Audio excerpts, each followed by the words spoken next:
We're doing a walkthrough of the history of the Illuminati. Is what we're doing here.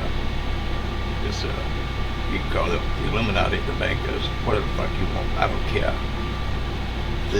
This is their history book. The introduction here by Michael Chadwick. In 1965, one of the nation's leading professors quietly finished the last draft of a 1,311-page book of world history. He walked over to his typewriter and secured the last pages of the book and placed them into a small box and wrapped it or mailed it. He then walked to the post office and mailed the final draft to the publisher in New York City. The editor was somewhat overwhelmed and perhaps even inhibited by the scholarly treatise. The last thing he wanted to do was read the huge draft. He knew and trusted the professor. After all, he was one of the leading scholars in the Western world. They had been acquaintances for several years. He had already signed an agreement to publish the book before it was finished. He had read several chapters of the early draft. They were boring, at least to him. He decided to give the book to a young editor who had just been promoted to his assistant. The young editor was also overwhelmed but happy to oblige the senior editor. The young editor was unaware of the importance of the manuscript and the revelations which it contained. The young editor was just another. To the young editor, this was just another textbook, or so he thought. He said somehow one of the most revealing books ever published slipped through the editorial offices of one of the major publishing houses in New York and found its way onto the bookshelves of America in 1966. He said 5 years later, I was meandering through a used bookstore and stumbled upon this giant book. I picked up the book, blew the dust off, and opened it to a page where the author stated that the powers of financial capitalism have far-reaching aim, nothing less than create a world system of financial control in private hands, able to dominate the political system of each country and the economy of the world as a whole. The system is to be controlled in a feudalist fashion by the central banks of the world, acting in concert with secret agreements arrived at in frequent meetings and conferences.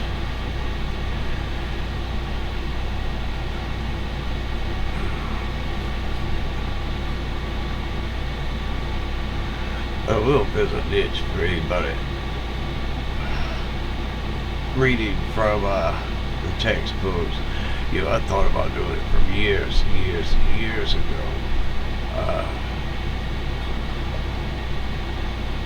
Much like Bill Cooper in his broadcast, we have the cultural evolution in civilizations. Now, stick with me, this does get fucking interesting real quick.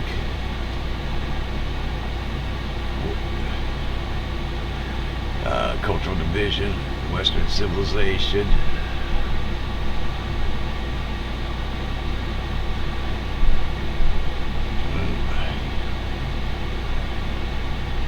You have shifted into the 20th century.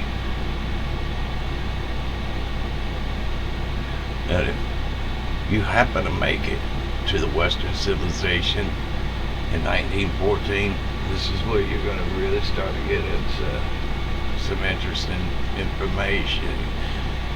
We have the pattern of change, the organization of power, major changes in the 20th century, the military level in the Western civilization, the rise of authoritarian government. This is 1966 now.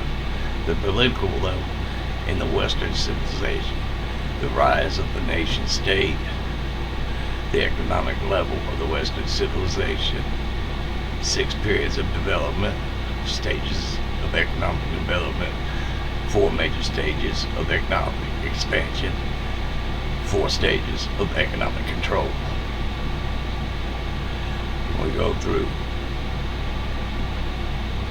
the societal level of culture, changes in social classes, shift of control, religious, intellectual stages of culture, commercial capitalism, with the European economic developments, the pressures of companies, transition through various stages, primary goal, capitalism, commercial capitalism, money and goods are different, the rise of commercial capitalism, the development of mercantilism, merchants restrict trade to increase profits, merchants can't concentrate with limited money, the new banking spree for high interest rates, the operations of banking and finance were concealed so they appeared difficult to master. The relationships between goods and money is clear to bankers. Deflationary prices have been a major force in history for 600 years. Bankers obsessed with maintaining the value of money.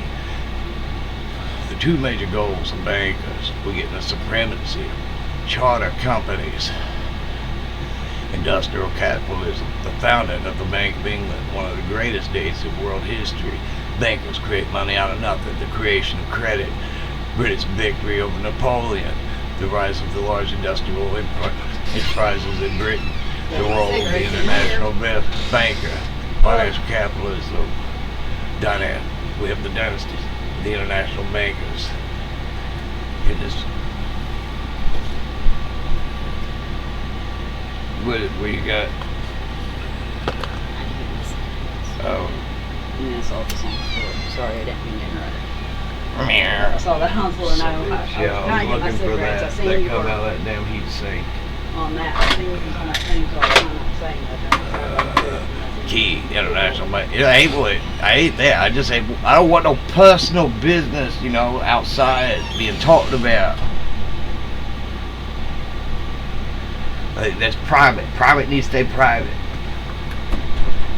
It's all. You know what? Anybody come in here and talk about bowel movements? Nothing of that. Nobody will hear about no bowel movements.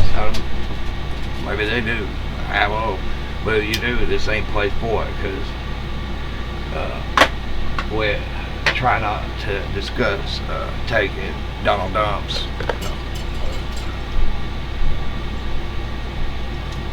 The International Banking Fraternity operates as a secret private firms. International bankers felt politicians could not be trusted with the control of the money system. The gold standard it is impossible to understand world history without understanding the money. Central banks, private institutions owned by shareholders, quickly admits this. Determine the volume of money in the community. Central banks surrounded by the invisible private bank investment banking firms.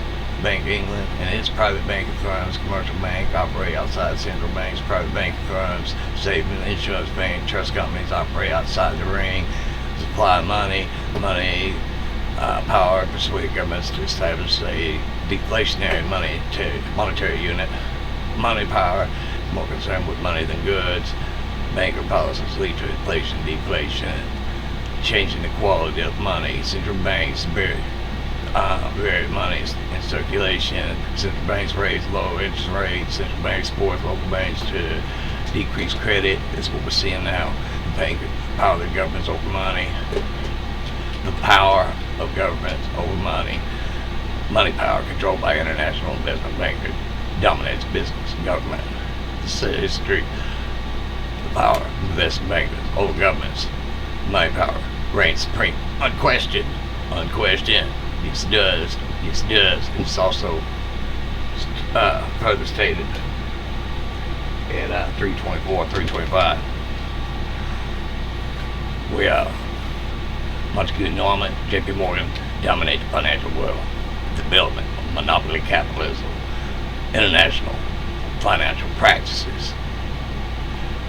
The foreign exchange market acted as a regular international trade. Now you're not going to see these titles in this. You have the introduction by Chad, which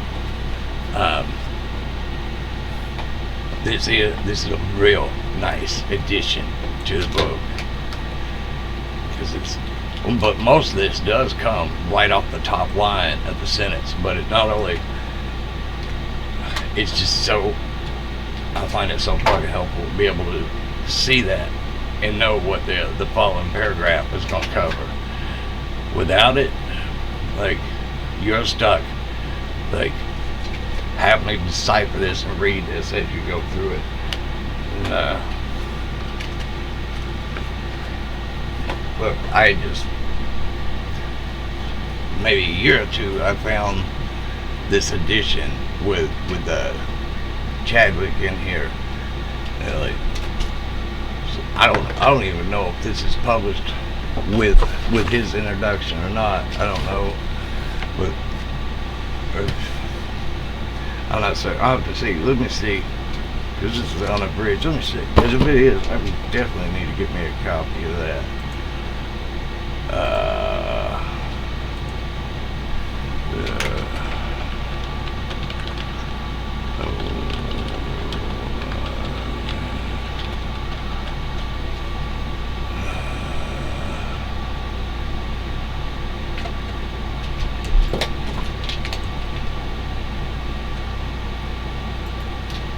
This is gonna be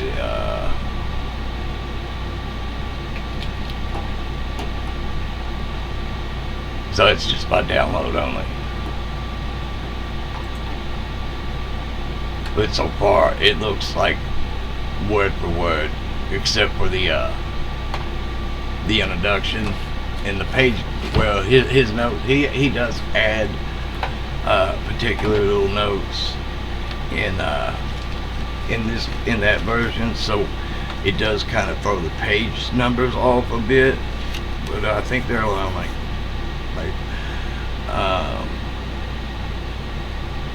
30, 34 pages or something, like behind what his page number would be. So it's somewhere around there, like 33, 34 pages, like from where he's quoting to where, I don't know, try to give you a understanding, like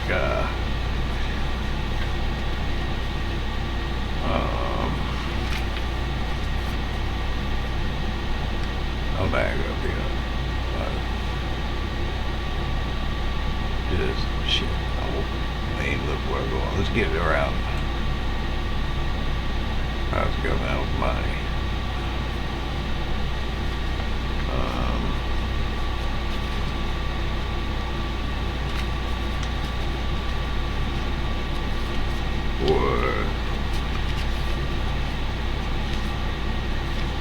I apologize. Let me get back to it. So,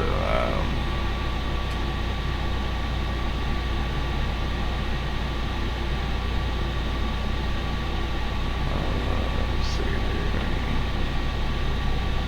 This is hold on, this is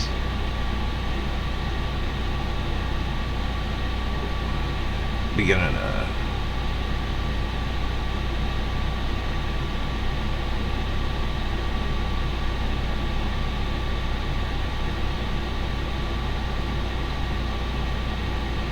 the introduction, industrial capitalism. Alright, so yeah, let me go check out a chapter on industrial capitalism.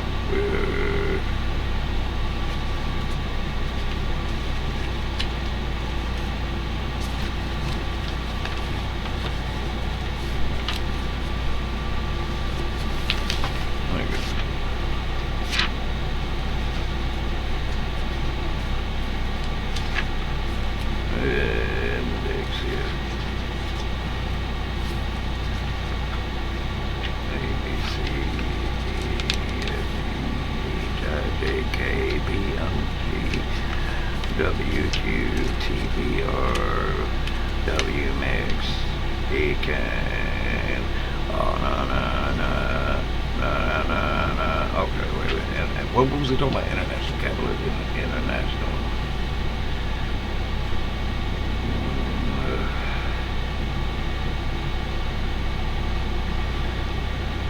International.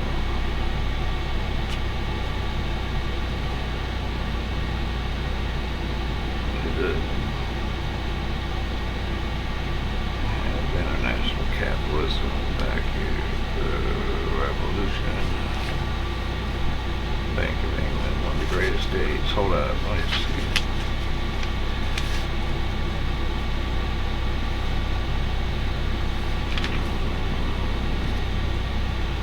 Well, this is on, yeah, page 69. That would be on page 48. So yeah. Okay, that's just an example there. But because the notes kind of expand and drag out, it's not like a set. It's just kind of a roundabout. It does kind of, the number does kind of change a little bit because his additions and they add up. It doesn't appear like he adds a whole lot in this one, but I've not read all of his yet either. But I'm trying to like read his and read this one and kind of match them up to see, make sure they're the same fucking thing. And yeah, I don't see a fucking issue with it. Not at all. AI does though. AI does not like his examination, Michael Chadwick's interpretation of the book. Neither did Quigley. But no one ever, he never debated anybody on what he wrote. He would sit down like debated somebody like, well, what do you mean? Like make us create money out of nothing, or like you wrote this here. You didn't mean what you fucking wrote, or how you gonna twist that?